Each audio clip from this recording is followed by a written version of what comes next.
Hi everyone, welcome back. This is No Shots Fired, coming at you with episode 31. Money, it's a gas, I think it was. There's an ad right now on my you got it. Twitch screen. It's a little science fact for everybody. Wow, 31 episodes really makes you think. Makes you think about all sorts of things, such as topics of Undertale. Part 1, we finally got around to playing Undertale, so that's exciting. We finally got around to starting the game. Junkblade finished Jade Empire for the 9th time, I believe was said. So he's going to walk through why 9 is absolutely necessary and helps those first 8 playthroughs really coalesce into something meaningful. We will be having a D&D update this week, not our campaign, but another one out there. And then buying games. All about buying games. Why your parents bought the ones that they did when you were too young to actually decide. I guess that's kind of it. And how you also kind of how you do it these days. And finally, as always, we'll be ending the show with your questions. So without further ado, Undertale Part 1. Doc, you breezed through what we kind of decided was Part 1 of the game. Yeah, I apparently saw The Matrix a bit. In all fairness, I was taking a lot of breaks to text, but the puzzle, the end of the first part, really threw me for a loop. So, Undertale, you know, kind of a under the radar game, I would say. No, not really. It's enormous, but we're finally getting around to playing it. Things that jumped out to me at first. One, the music's I know people talked about how good the music was, but I was still impressed by what I've heard up to this point. I enjoyed the music so far. I was kind of expecting a more chiptune kind of thing, and I thought maybe the slightly more orchestral nature of it would clash maybe a little bit more with the visuals, but it hasn't yet. I don't know if that'll change, but so far so good. The movement's a little awkward in terms you had to follow a certain path, otherwise you'd fall down. It was a pretty simple puzzle, but didn't feel like some of the stuff necessarily lined up exactly right. I mean, it wasn't long to get back to where that was. No, sure, I get you. Not a big deal, but kind of just some movement stuff. And I am not. I'm concerned about my ability to do this passive, because I've heard everyone, you're supposed to do a pacifist playthrough, but I am not so far not good at dodging the stuff. Not right? Good. It's really tough. It's tough. Well, it's gonna be like the flower said. You're gonna give in to your frustration. Probably. And kill. But it'll be interesting to see how far I make it. I do kind of. It's an interesting combat style. I don't think I've played anything quite like it before. And I guess I'll have to, as it goes on, I'll have to figure out if I wish there was other aspects to it or other options of how you play it. But definitely a unique RPG combat style for sure. So far so good. The two skeleton guys, very silly. Lots of jokes flying, lots of goofs. So pretty good. Pretty good goofs. They seem like good-natured fellows. Well, you see, the joke is that Sans is a comic. Right. I love the puns in the... Okay. They're horrible, but they're great at the same time. Oh, so what's papyrus mean? Nothing in particular. It's just they gave them both their own specific font style. So Papyrus is Papyrus a font? I always think of the paper company that's really, if you want to buy really expensive paper. That is also what Papyrus is, but Papyrus is also a very fancy looking font. Okay. But my final thought is that I'm way better at it than Valen. I totally dominated that Toriel fight. Nailed it. You guys can go watch the tape. Yeah. So I have a question for both of you, since I was not present when you guys started the game. Mm-hmm. Did either of you attempt to dodge Flowey's friendliness pellets? We both did. We both were suspicious. Especially when he called them bullets shortly thereafter. Really, It's just curious. Really, that's a creepy face. I was impressed with the kind of the animation of how they made that face like really creepy. So, they're not good looking at making forward to Chloe seeing creepy. more of that later on. Valen, what are your initial thoughts? I'm really concerned that mankind hasn't covered up this hole. It seems like kind of a flaw in their plan to contain the monsters. I say people are not surprised to see a human, for how rare this was sort of built to be, at least in the initial story. I agree. So Toriel, seen a lot of people get Asgord, whatever that means. Yeah. And she's like, oh, this time for sure. Well, she killed me. She killed me several times. So yeah, not a fan. Not a fan of you. I really like the.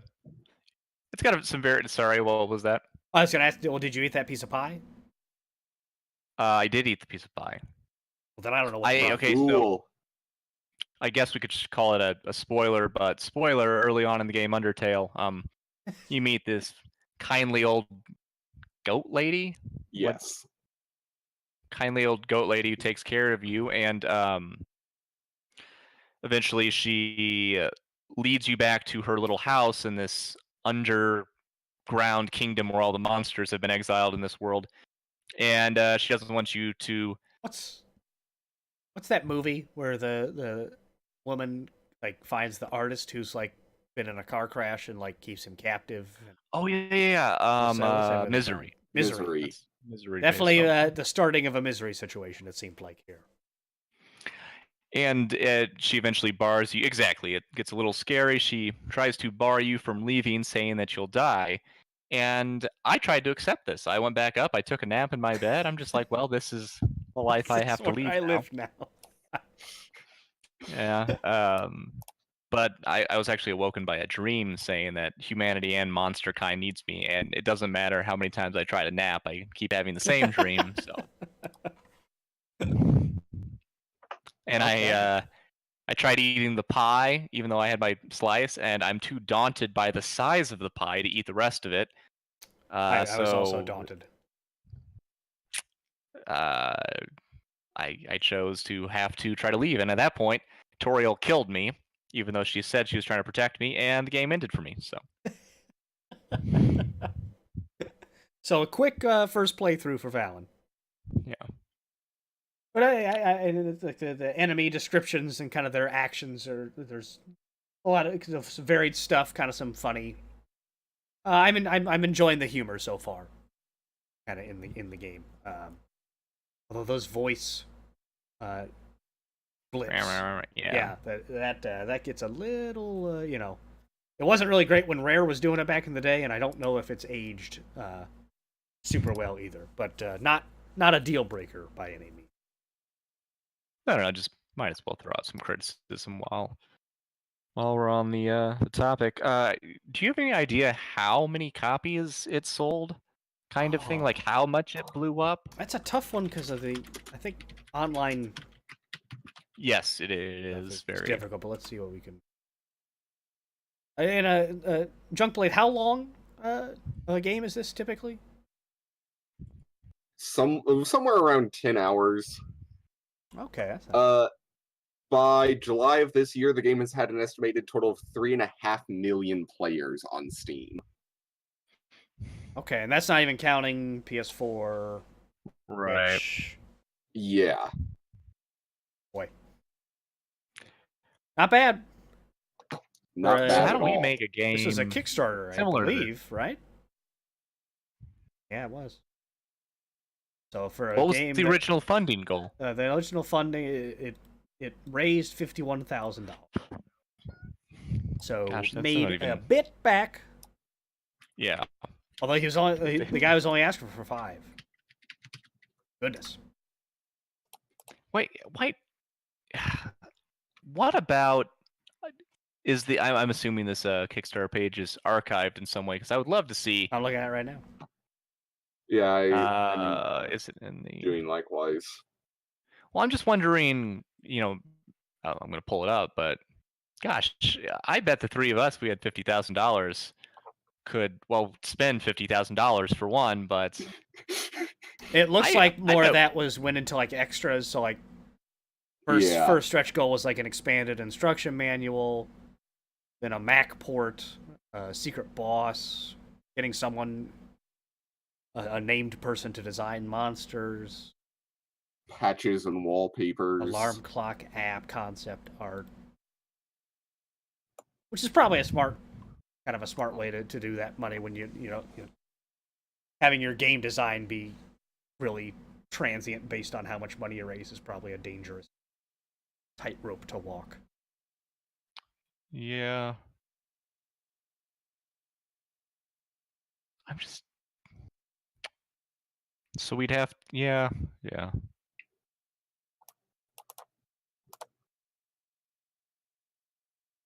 But yeah, Undertale, so far so good.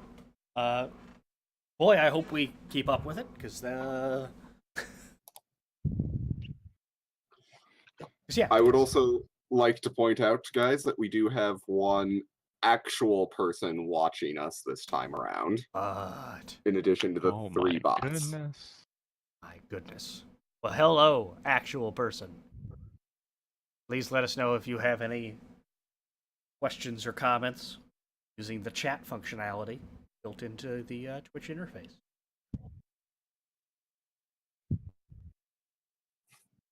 Yeah. Sorry, I'm just still trying to figure out what our Kickstarter is. Are we going to do that bowling game? Hasn't that been our... Oh yeah. That or Mega Man 12? I think. Right? So yeah, I was actually thinking about the Mega Man 12. I assume Capcom has their people they want to use. Probably.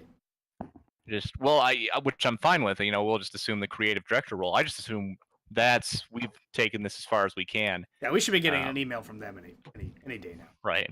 Any Right. day now. But back to the Kickstarter idea. Okay, so for our bowling game, I was thinking about the other day, and if you are listening right now, you owe us the rights to any game you make based off of this. But so for this, we're just gonna have a kind of an old 2-bit RPG, but it's a bowling game. So I was thinking about how do you make the actual bowling part. I feel like has to be really good too. So there's right because you actually want to play. Yeah. So Well, how do you make that? I mean, Have you ever played like an S? I'm sure you could do something really cool, but I've never really played other than the bowling games at bars where you spin the ball, and that's. Did you ever play Super Monkey Ball on the GameCube? Yes. I think a modified version of that bowling mini game would be pretty good, and I think fairly doable in the 16-bit style sort of thing. Right. So that's what I was thinking. And by thinking, I mean I thought of it now. Seconds. No. Okay, so what I'm getting the sense of from this Kickstarter is that if we have, this is probably all we need. If we have a really solid artist. That's a big aspect of it. Now, I don't know if this Toby Fox had made anything previously. I think that's probably a big part of it. Do you think that he already had some like alpha testers out there or something? It could how be. would you do this? I Say we wanted to make bowling game. Like where do we start in terms of like we build the alpha, we try to get it on Steam as an alpha? I think you'd want to get like some sort of working, maybe the main bowling aspect of it going. Put that up, say, okay, this is what, the meat of the gameplay is, but we want to add a whole lot of we want to add the RPG aspect of it around that. That's actually probably a pretty good idea. Having made so many successful starters already. True. But yeah, I think you have to. If I were looking to back something, I would have to see that this was not just a sketch on the back of a napkin at a airport bar, and I'm just gonna, because you and I, Fallon, have been burned on a Kickstarter that had much higher credentials than we do already, because that successor to Final Fantasy Tactics is it's Yeah. it's been a disaster because it's changed companies. This new I'm company just seems to assuming- be a little better, but it's gonna be a bit before anything happens. What I wonder is how do you screw that up or who's out there messing up these big, because they made a bunch of money. I mean, a guy like Toby Fox gets $50,000 and makes this hit, and they take 700 or 800,000. I think they got to if you I don't remember remember the exact amount, but it's just a matter of this. It's not as one. You really have to kind of get your messaging down correctly and really be honest about where you are in the project. And two, you have to have someone that is kind of leading the ship, that doesn't allow, it to drift too much from that original vision, because that's what people backed. It's not to say you can't make improvements to some degree, but I think that game in particular went through entire redesigns, and it's just it's at a certain point, it's just you just got to make it. And I think that glut of excess money can actually be a hindrance in some way. Yeah, because sometimes people think, okay, if I hit this amount, sure, I'll do this stretch goal, but I'm never going to actually hit that amount, so it doesn't matter. And Or you then start they do, thinking, and they're I got oh, past everything, and what who knows what I could do with this much. That it's just kind of a mess. But which is why I think this one Kickstarter somebody told me about didn't have a single stretch goal. They just said, hey, here's what I'm going to do, and that's it. yeah, interesting. I wonder if from a success rating kind of, if that helps. Sorry, not successful, not rating, but if not having a stretch goal, if that's unique enough that it's would what's going to get somebody the psychology of clicking that button, getting somebody to donate to your Kickstarter. What I feel like stretch goals, in both the amount you can contribute and also in overall, I feel like those are huge psychological bonus. Well, I think having stretch goals of providing just kind of cool stuff would be the way I would go. At least that's how I'm kind of drawn into the more Kickstarters than others. There's the one I've backed quite a few books, and they just kind of came with cool, art things, or just a CD kind of thing of a collection of songs or something like that. Because the games I've backed. Try to log in. I backed that Mighty Number 9 game, which proved to be a mistake. And that kind of then they had issues delivering their physical stuff to begin with. But then the game was so bad that I didn't even really want it by the time it got here. But let's see, let's see what I've backed. I backed those dice. Apply here.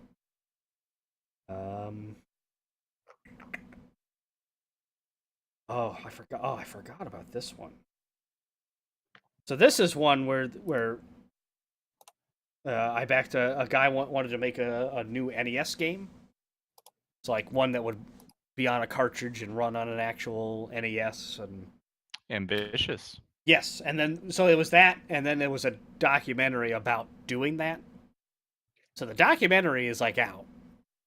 But then he got off in the weeds a bit on trying to make developer tools for NES games.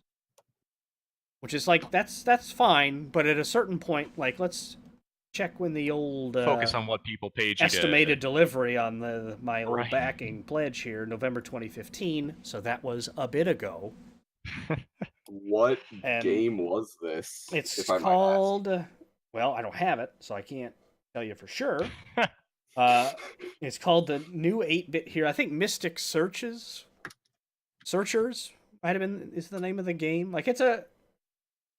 he's released like a small like snippet or like maybe more than a demo, but like something to that effect. But it's just kind of like it's at a certain point you just kind of want to just make this like. I think dev tools for NES games is a very cool and worthwhile pursuit, but just like give me my stupid cartridge and let me go on my way. So I was kind just of asking because I had heard of something similar, somebody making an NES game, but it was actually successful because they actually kept their goals realistic and ended up delivering on it. Yeah, and I mean, I think these goals were pretty, were definitely realistic, but I think he just got distracted by the idea of creating something else that was kind of an offshoot of because it kind of started with he created this to help him make the NES game, and then kind of realized like the potential of that thing. Like so, like it's one of those things where it's frustrating, but at a certain point, I've also kind of accepted that. Like I also just don't back as much games on Kickstarter anymore. right.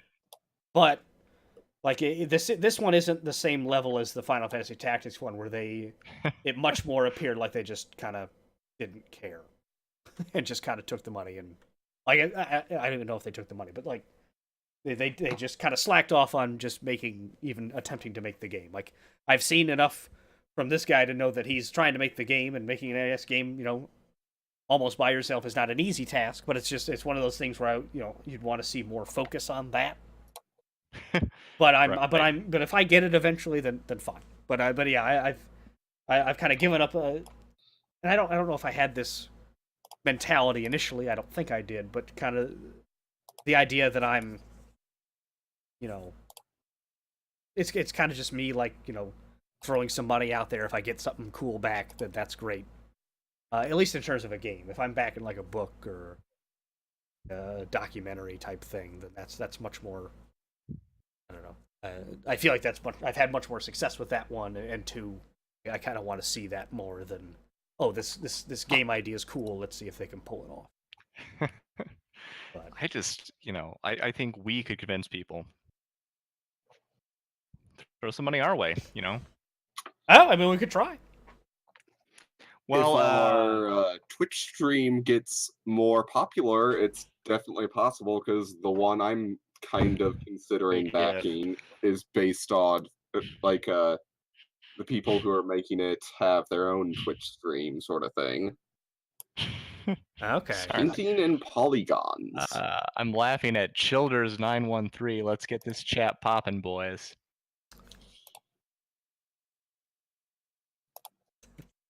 Really, Account created 1 minute ago. It's just a bot. Yeah, probably. Pay no attention to that name. What? I thought. Never mind. Cover. Anyway. What did we even start talking about here? What?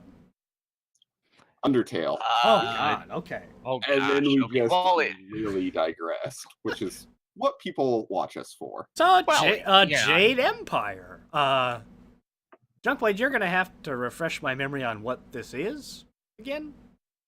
Okay, so Jade Empire is a game that was released late in the life of the original Xbox. Okay. It's a Chinese and Japanese mythology mix-based setting, and Just not bothering to separate the old two, huh? Just going, Asian. Kind of, yes. It was a BioWare RPG that had a lot of neat concepts that, of course, it couldn't follow through on at that point. Like, they wanted to do a different sort of morality system that ended up just being the regular old, if I'm good, I'm a saint. If I'm evil, I'm you get scars on your face. Yeah, basically that sort of thing. Is the combat more kind of Mass Effect, or is it more Dragon Age? Dragon Age is great. More Dragon Age, but very much Honestly, it's been so long since I played either Mass Effect or Dragon Age, it's hard to compare between the two. Is it more of a turn-based thing, or is it more action? It's much time? more action-based. It's not Okay. turn-based at all. Okay, so more Mass Effect. Mass Effect 2. So I go back to this game every once in a while, like I do with other good games. It doesn't necessarily matter how many times I've played it. Sometimes I just get the hankering to play it again. The comfort this time food around, game. the prompt for me playing it again was that I wanted a certain NPC's dialogue to reuse for my D&D campaign in small doses, and just because I think the dialogue is really cool. Okay. Were you successful in actually recording that dialogue? Yes, I was. I've gotten everything that I considered to be relevant in a Word document now. Cool. I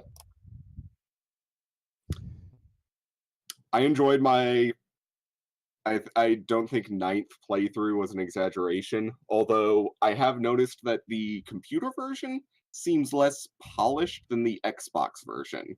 Like, it has more stuff in it, but the controls are not quite as good. Really? And there are definitely some balancing issues compared to the Xbox version, which I found very surprising. Interesting. That is interesting. Okay. How long of a playthrough is Jade Empire for? If you have no idea what you're doing and are trying to 100% it to the best of your ability, probably about 20 hours. Maybe give or take a few for either extreme luck in certain circumstances or lack of luck. But I think what I'm actually going to take a look and see how long my most recent playthrough of the game was. I think it was only about 12 hours. Okay. That's relatively fast. That's not bad. Yeah, it was like 12 to 14 hours. It's got a lot of content for a 2006 Xbox game.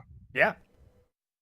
Well, are there any other, is that kind of your main game you kind of go back to on a regular basis, or is there another one that is there kind of a list you have of ones you find yourself playing repeatedly? Well, you mentioned one in chat, Ocarina of Time, and then Majora's Mask. Okay. Those are both ones I also go back to. Jade Empire, I think I primarily go back to because there's not really anything else like it that I know of. Okay. And that's why I would like sort of a spiritual sequel thing to it, but that's probably never going to happen. I don't think you're alone in that, because I feel like I've heard people talk about that, like mention Jade Empire, different podcasts I listen to, but they also have the opinion that it is unlikely to resurface, although you never know these days. Right? In regards to Childers 913's question, definitely Morrowind is definitely the better game of the two. Minus... Which one has Patrick Stewart? Skyrim. Skyrim, so not either of those two. Which one has Patrick Stewart? Skyrim, the 5th one. You sure? I'm positive. Maybe he's in Oblivion as well, but he's definitely not in Morrowind, because Morrowind had no voice acting. Except in cutscenes. Stewart, Elder Scrolls. Oblivion. So Oblivion is the correct answer, because it has Patrick Stewart. I'm almost certain he's in Skyrim as well. Who does he voice in Skyrim? I thought he played Emperor Titus Mede II. That's not a guy in Skyrim. He plays Uriel Septimus the He's Seventh. He's in the Dark Brotherhood quest line. There is no mention of Skyrim. Okay, that's my bad for forgetting. I did not realize he was the Emperor in Oblivion. He does a great job of dying super early in that, I believe. Right? That's what happens. Yes, he he just like does. dies right. He gets killed by the Mythic Dawn cult. Classic Mythic Dawn. You guys ever think about joining that Mythic Dawn? I don't think it's an option in Oblivion. Don't. My Elder Scrolls experience was very scattershot. So I cannot. I got up to High Hrothgar once, and then I got lost in this like the robot cave. High Hrothgar. Yeah. And I just fell off. I think I put like almost 40 hours into that game and just didn't even come close to anything resembling completion. My bad. Wes Johnson was the voice actor for Emperor Titus Mead II in Skyrim. An understandable, but not very inexcusable mistake.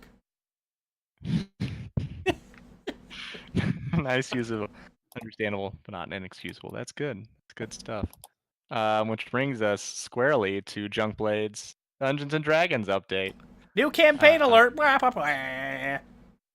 Also, I have no idea whether or not the counter of people in the chat is actually correct, but that is way more bots than usual, if so. Anyway. I say, how about a couple of follows, guys? Huh? Mash that follow button. On to the D&D update. We need to say that more often. I don't know if we... Smash that follow button. Hit that like switch. Get at us on Twitter, Instagram. Oh, we made a Twitter, didn't we? Does anyone know that Twitter handle? Oh, God. It's at No Shots Fired TV. Okay. Go there. Someone will be manning that. Maybe. Sorry, Junkblade, go ahead. Save us. Alright, so, my good friend who is running one of the 3 campaigns we have ongoing, one of the other 3 is run by me, and the third, which I'm not playing in, is run by another friend. But the first one, who is running the game based off of Darkest Dungeon to some degree, has gotten a little burnt out on that, and has decided to do a little bit of a hiatus on that, and start a new campaign in the meantime that'll be a little more fun for him to run, which is based off of it's a Japanese mythology setting, because he gave us the choice between Japanese or Chinese mythology. Hot damn, got that follow. Sorry.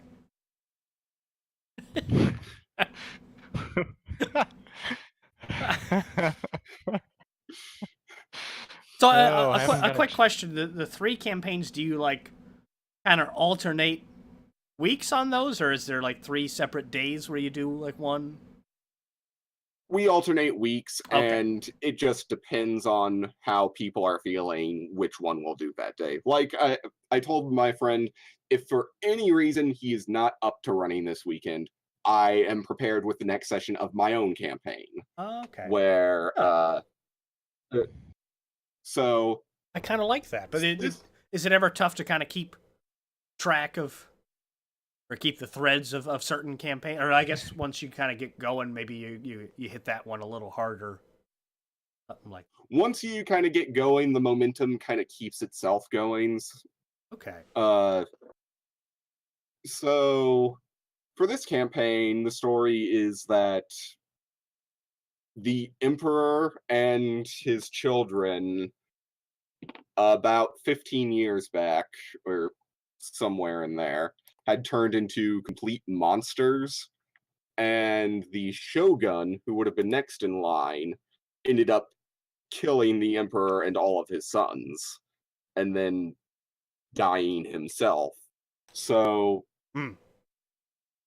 For 10 years now, the land has been completely without an emperor, and various factions just keep arguing on who should be the next emperor, because the line of succession is just gone. Classic. So that's basically I guess I would call it the meta plot of the game, because that's like the plot that's hanging over everything, and then we've got our little side quests we're doing. Well, we get to that. For now, what we're doing is we're dealing with some bandits who kidnapped the mayor's daughter. So we've had one session so far, and already my character does not particularly care for her compatriots, uh, who are an ASMR samurai and a catfolk ranger. Cat people. But not a tabaxi. Or Not a catfolk different tabaxi. than... Is the name of the Tabaxi race are strictly a 5th edition thing. Got it. Let 5th edition into your heart, Junk Blade. There's Well, elephant people. I'm well aware there are elephant people in 5th edition. There are actually elephant things in 3rd edition as well. Elephant called the things doesn't Loxodon? sound as They're good. not called the Loxodon. That is strictly a Magic the Gathering thing. But And they're in 5th well, edition. Yes, they are in 5th edition.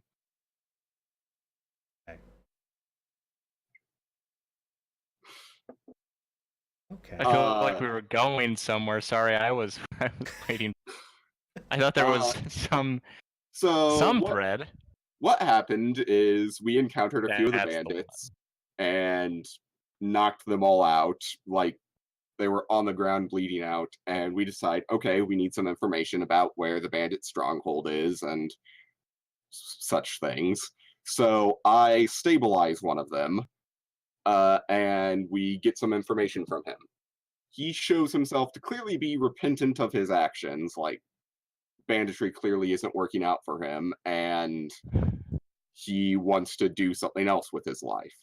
However, my compatriots have decided, well, the samurais decided I told the mayor I would kill all of the bandits, so I'm going to kill him, even though we just stabilized him, and he's shown himself to be repentant. And the catfolk goes along with this. My character was not fond of this course of action, and is going to need a very good reason to stick with her teammates after this little adventure is over. She's basically only still sticking with them because, well, they're the best way to get to the bandits and save someone who's been kidnapped. So they killed the bandit? They killed the bandit. Did the bandit have, like, secret explosives on them that would have gone No. off had you talked for a mere moment longer? No. Did you check? Yes, we completely disarmed him. Did you roll to check explosives? I did not specifically roll to check explosives. Okay, see, in 5th edition. I think, hey, that's a good. In 5th edition, that's a specific check you have. Yeah, specific check. I do it every time. Check for I'd like to roll my explosive check, please. Check. That'd be fantastic. Just all you do throughout the entire campaign, all you ever do, every turn of every battle, everything. Fucking check. Guys, I think there's gonna be some explosives here. So that was the D&D update. I think we're going to continue with that campaign this next session on this Saturday. But if not, we will be continuing with the next session of my campaign, the Red Hand of Doom. How long are your sessions on average? Between 4 and 6 hours. Oh boy. Holy shit, I wish that would be, wouldn't that be awesome if we could do? That would be something. It's a lot easier to do that in person than it is online, because in person you can just digress about anything you want. You can say, hey, food break time, let's go get food. Yes. And all sorts of stuff like that. There's a non-zero chance of the party completely breaking up if you do that. Yeah. Okay, cool. Well, I'll be interested to hear how those campaigns progress. When are we doing our chapter Ah, 2 or chapter? is this weekend at all a possibility? Well, 2 weeks ago somebody had said this Sunday. I would one, be but free this Sunday after getting off of work, so after 5:30. Okay, I might be. maybe this. Because Saturday I'm working 1 to 7 and then D&D after. So unless everyone is up for doing the campaign at 1 o'clock in the morning, which I somehow doubt. That might be a tough one. Yeah, that's gonna be a hard sell. Yeah. All right. Well, Although Saturday night tune in. is all right for fighting, right, guys? What? What's that from? Because Saturday Are we night's sponsored? the night I like. What song is this? Come on, guys. You guys have. Saturday night's Nope. all right. Sir Elton John, don't give us none of your aggravation. Candle We in had the it Wind. with your discipline. Saturday night's all right for fighting.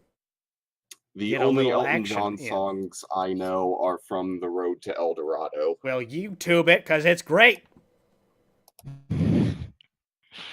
All right. Which Hopefully, brings us I hope we to don't our have to pay topic. royalties on that stirring rendition I just did.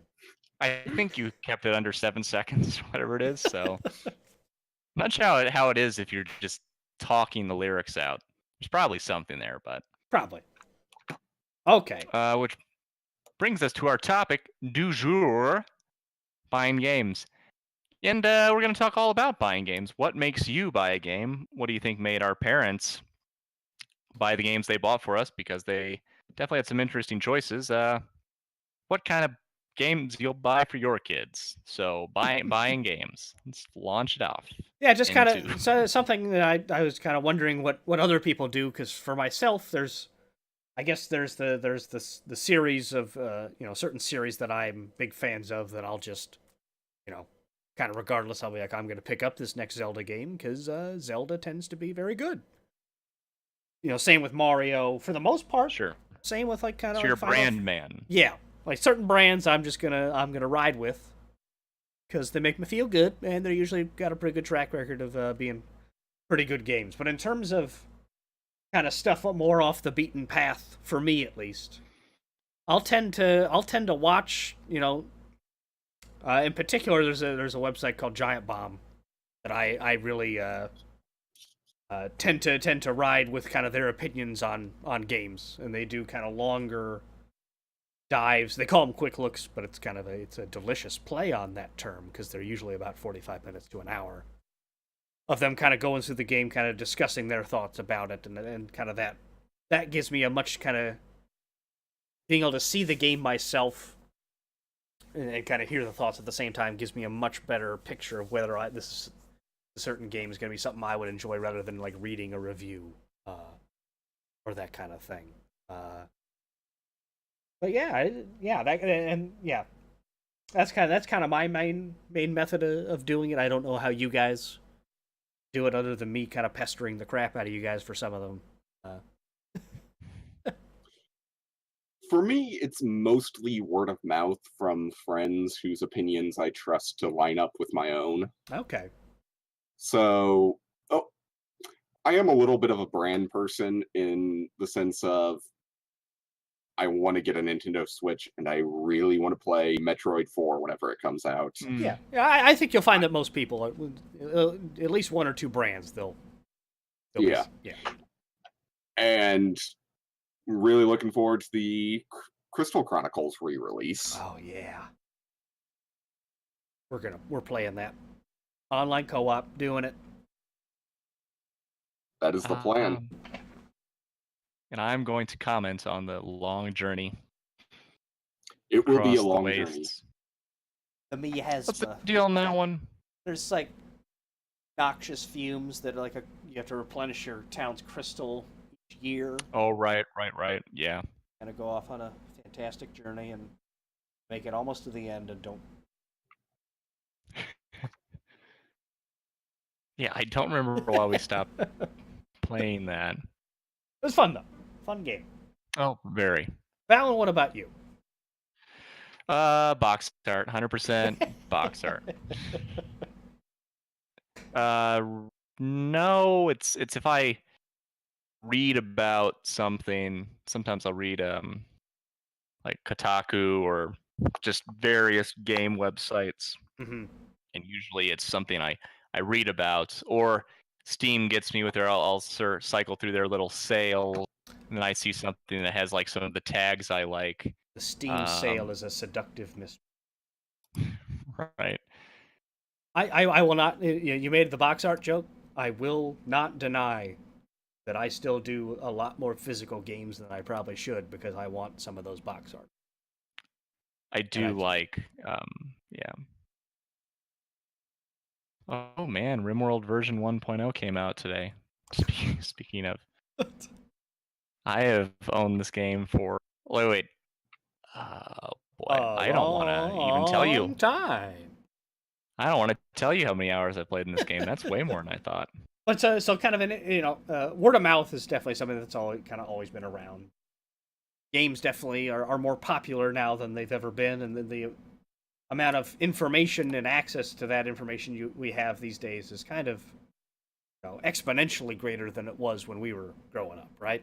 Mm-hmm. So when I was a kid, it was mainly what people were shooting shit about on the playground on the old swings. The latest Dreamcast game. I don't know. But also like Nintendo Power.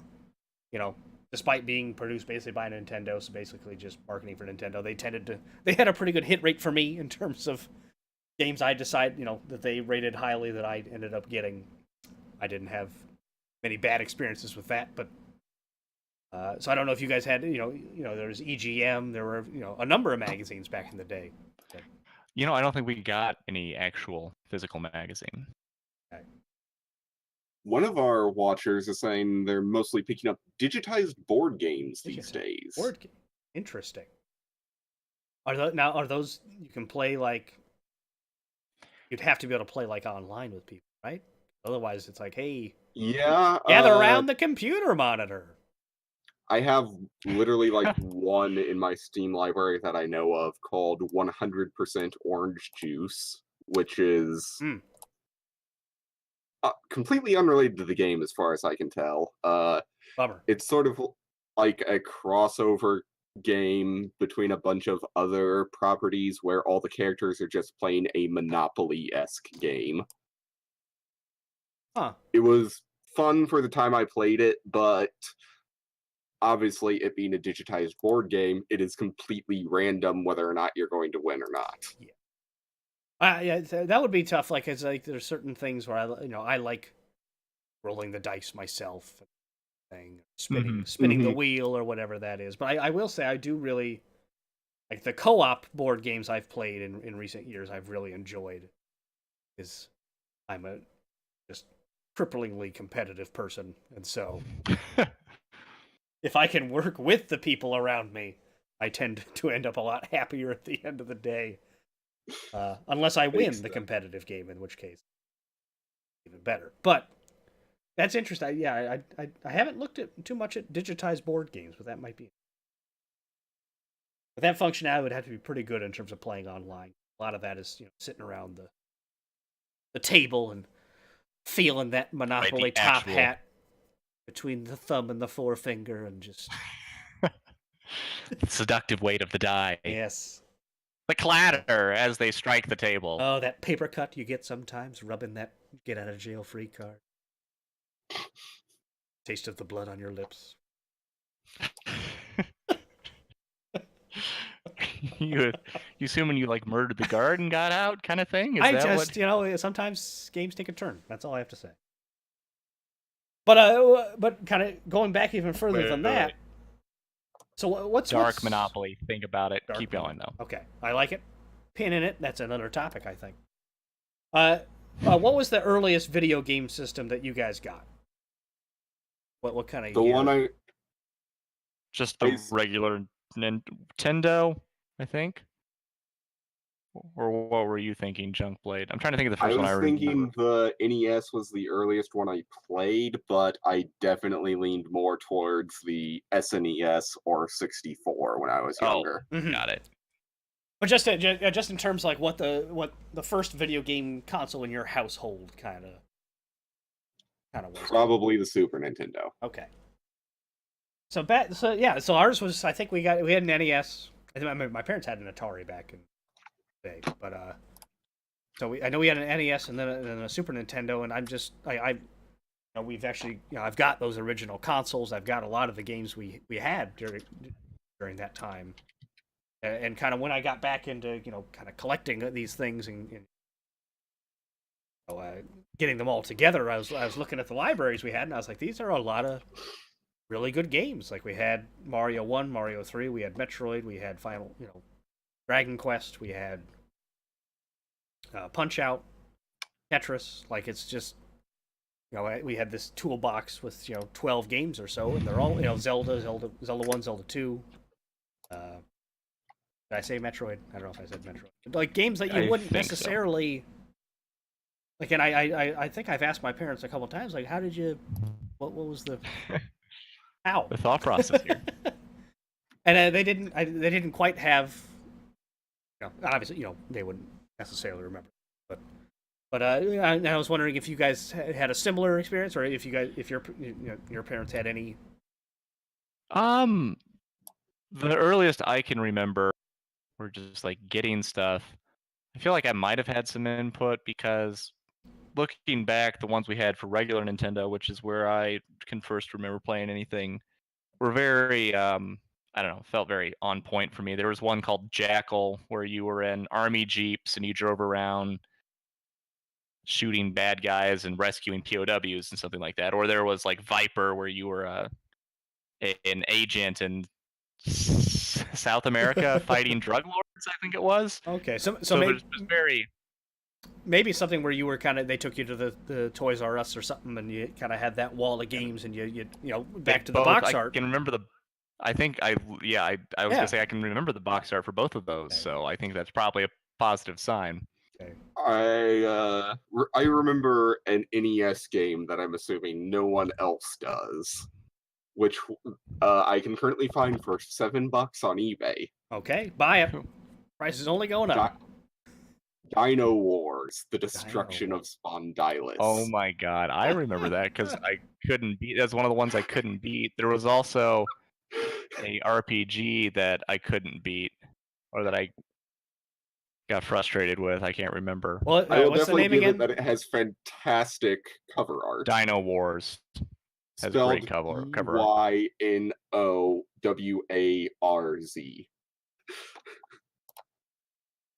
Dino Wars NES. Let's see how many YouTube videos we've got here. Look at that box art. That's just... Oh, that box art. Well, is that laser going through the dinosaur? It is. It's going through the dinosaur. My goodness. It is a robot using a laser to kill a robot dinosaur. Man. Just judging by the cover art, anyway. I don't know what the actual story behind this is. I think that's pretty on point. This looks... You said it's how much? $7. They have to add it to the list. It was good, I think. So, renting games, is that a big... That was a big thing we did a lot of... The ones I specifically recall renting were, we would rent the Super Smash Bros. For the 64. Mm-hmm. We would rent Gauntlet Dark Legacy. And then the Dungeons and Dragons game for Xbox, which was terrible. But that was really bad. It was enjoyable when we were younger. So... Something we rented games to some degree, but I don't think those ever like translated. Like we didn't rent a game and then end up like buying it at some point. Like did you guys ever? It's like the games I remember renting was like Play Fighter for Super Nintendo, and One I wish we would have bought was like Super Mario RPG. Was one we rented a fair number of times. Gosh, that was a really solid one. Killer Instinct. Yeah, I don't. We would normally just, if we wanted something, just right off the bat, just kind of buy it. Yeah, off the top of my head, I can't think of anything we actually ever rented and then bought. Yeah. Which I kind of would have figured, like, because a lot of those games we enjoyed quite a bit, but just didn't quite. You know, maybe it was just one of those things where, you know, we got enough out of it in the rental process that it didn't. The only one I'm perplexed at probably is like Super Mario RPG, because that's kind of one where you're not going to beat it in the 2 or 3 days that you've got it. Interesting. But yeah, just kind of like the morphing of game buying, not only like, you know, kind of decisions, but also kind of the methods that we use to go about it. Who knows what the future holds? The future holds again, bringing this full circle. The future holds our Kickstarter making a bunch of money. How much would you need to, like? That's what I always like. How much would we need just for Doc to take time off because the sacrifice goes way beyond just even like you'd have to. I mean, you have to quit your job, and that's kind of tough to.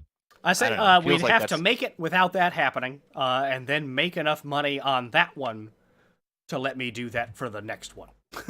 Is how that would probably have to go. Right. Yeah. Because I can tell you my yearly take right now, but that would not help. That's not actually. That's not what I was going for, but. So.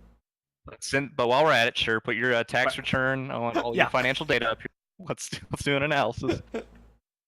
Doesn't mean it's not worth pursuing.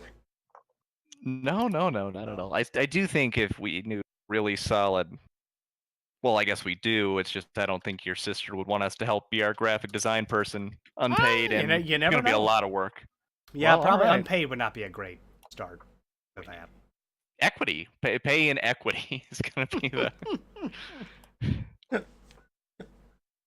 She has had enough experience with like small startup companies that she could probably run it for us at this point.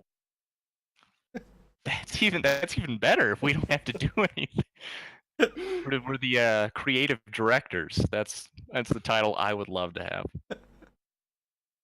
Well, we'd probably have to put Well, I mean, there's a lot of effort that goes into creatively. Anyway, on that note, I think probably now that we've come back around to money and the topic of money, it is a gas, and I think I've identified who Kylders913 is in chat as well, and a member of our Dungeons and Dragons campaign, actually. That does not narrow it down as much as I would hope. Do we have any questions from the chat? Right. There's actually people here. Questions. Real people. Ingador, do you have any questions? And Loxodon Barbarian, I'm guessing. Do you have any questions?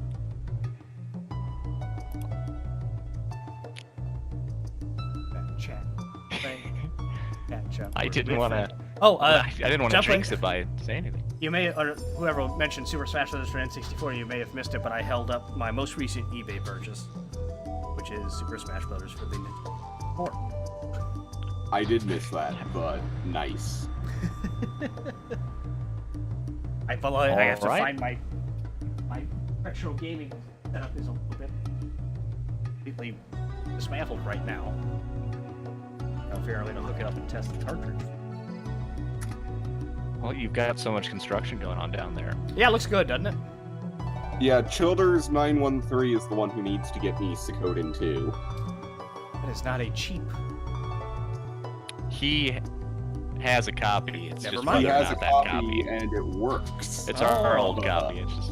Oh man. Best game. It's really disappointing when you get like halfway through and that's when it decides not to work. Yeah, that would. I wish you had watched our episode of where we talked about the Metacritic top 10s or whatever of consoles, because we dunked on the PS2 pretty hard, which probably was that's a hot take. But I've got one. Do you guys have a best game for the PS2? Not off the Hit me top with of my something. head. I'll try to think of something. I'm gonna give you guys one. Shin Megami Tensei Persona 4. Best game. That for is PS2.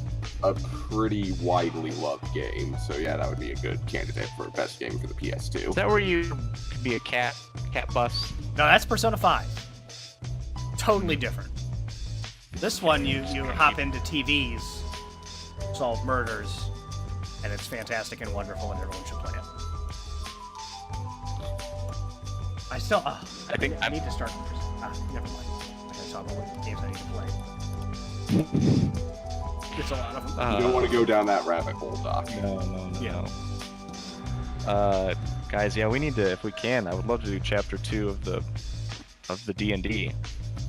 And get some of you killed and Trim down the have a party. more manageable crew. It's and on not- that note, it's wow, usually kind of not- petered out there. It's usually not a someone- good sign No, I when think I might have the lost you dungeon guys. master is deliberately trying to kill the party. One of you has I'm to back. mention another PS2 game. It's like literally the highest selling system of all time. Come on. Metal Gear Solid 3, Metal Gear Solid 2, Final Fantasy X. Was it Final Silent Fantasy Hill 12. 2 on the Probably. Let's go with it. PlayStation 2? Silent Hill 2. Alan, God of War, Grand Theft Auto Vice City. Dragon Quest 8. Resident Evil 4. Resident Evil 4. I count that as a GameCube game, but that's fine. Those are scary games, Junkblade. I don't like. Resident Evil 4, I guess. I don't really. Man, that's You kind of put me on the spot, Doc. And we didn't really have a PlayStation 2 for the most part. We usually had to go over to our cousins to play one. And I think we ended up playing, like, PlayStation 1 games on it, usually. Yeah, Because I remember that's what the I keep Frogger thinking of. game and Crash Bandicoot. Yeah, no, I mean, I didn't play Persona 4 till 2012, probably. Because yeah, I was not my brother had a PS2, but that was kind of closer to when he was going to college, so it wasn't around. College.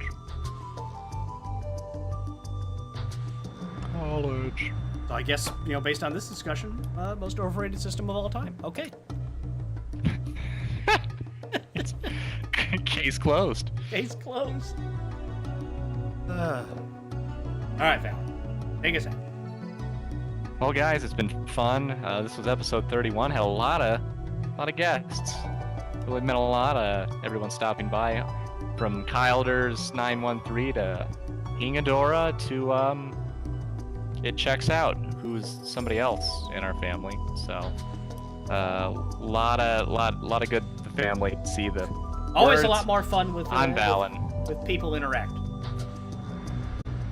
Have a good night, everybody. Until next time.